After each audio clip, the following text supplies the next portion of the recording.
Hey, it's Liam, and I would like to tell you about my favorite movie premise that I came up with in 2019. This is number 44 of the 90 or so that I came up with and posted back then. It is called A Free Elf. The life of a child with a terminal disease is followed through her dream to make a fan film about the life of her favorite Harry Potter character and the hospital's theater, the only place she can safely watch her masterpiece. So I should talk about the free elf, Harry's friend Dobby. Dobby was a kind of character called a house elf, which is a different species from humans. They are magical. They do not have wands. In the wizarding culture of the story, they are servants in the households of mainly affluent families. And there is an ambiguous servitude layer about, are they enslaved? Are they domesticated? Or how is this? But it's not really answered in the films. There's a storyline later on after you meet Dobby and other house elves. But specifically about Dobby is that Dobby is different than the others. They are loyal to their families, but Dobby also has a love for Harry Potter himself. And when Harry Potter was in danger, he would try to help him out. And it was a comedy element in the second book, Chamber of Secrets. And there's a lot of hijinks and trouble that he gets Harry into, and it's very cute. And sometimes dangerous as well. And in the climax, well, the ending really of that story, Harry discovers who Dobby is indentured to, and through the rules of their society, Harry gets him emancipated and freed from that family. And so now Dobby is hugely grateful for that.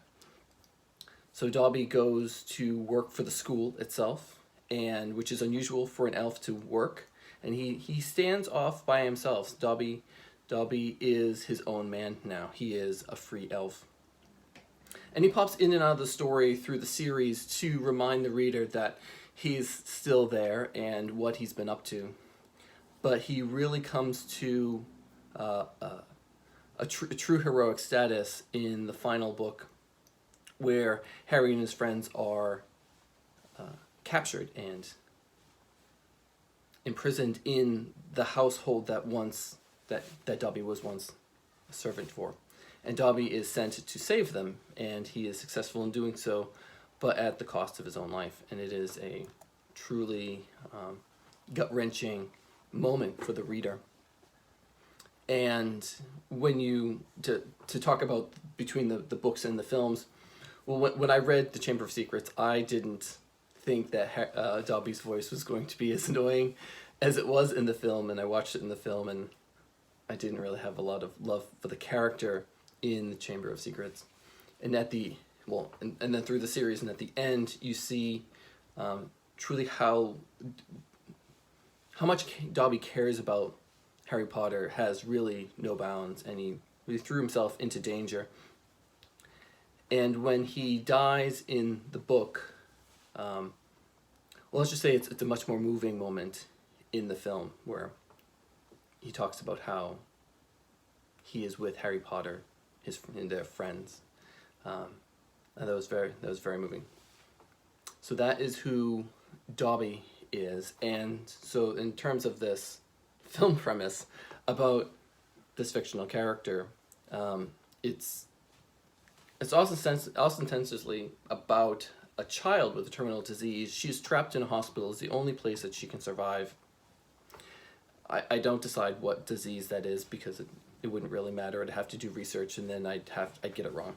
So I just left it vague like that. But she is in the hospital, and that's now her world. She loves Dobby. She does not see Dobby as his ending. She sees Dobby as somebody who has his favorite people in his life, and that he would do anything for. And during her stay at the hospital, she decides to create a fan film about Dobby. And this is a child's form of film. So it's not her film in this story. It's not going to go to the film festivals and things. It's just for her. It's something that she loves. I create a hospital theater.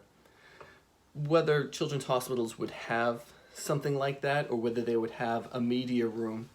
Perhaps it's just a media room with a projector and some chairs. And maybe it's just a conference room, really, that they turn into the theater. And so her story for Dobby does not go to Dobby's ending where he dies for his friends. It's for Dobby's life and his silliness and his dedication to his friends.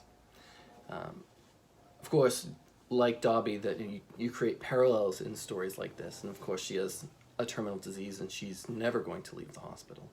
And so there's the people that are around her, her parents, her caregivers, the nurses, the doctors, that see these parallels and know how the story is going to end for her. And so it's a story that's very touching. It's a story that means so much more for the viewer of the movie and the characters in there watching her go about this.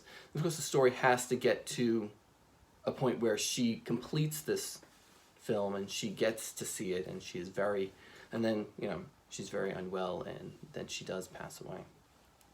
So I'm getting like choked up just thinking about it.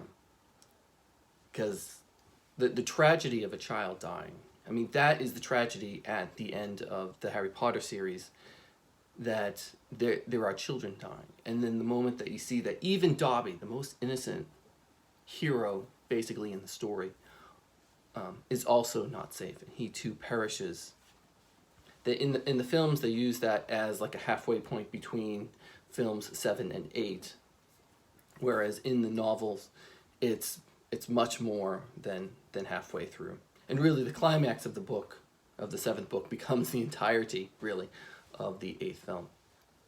But it is such a powerful moment in the books that it was absolutely the right decision to make the 7th film in there. You went home from that like gutted. Like you read it in the books, probably, and you kind of know that it's coming. This film has been going on for a while.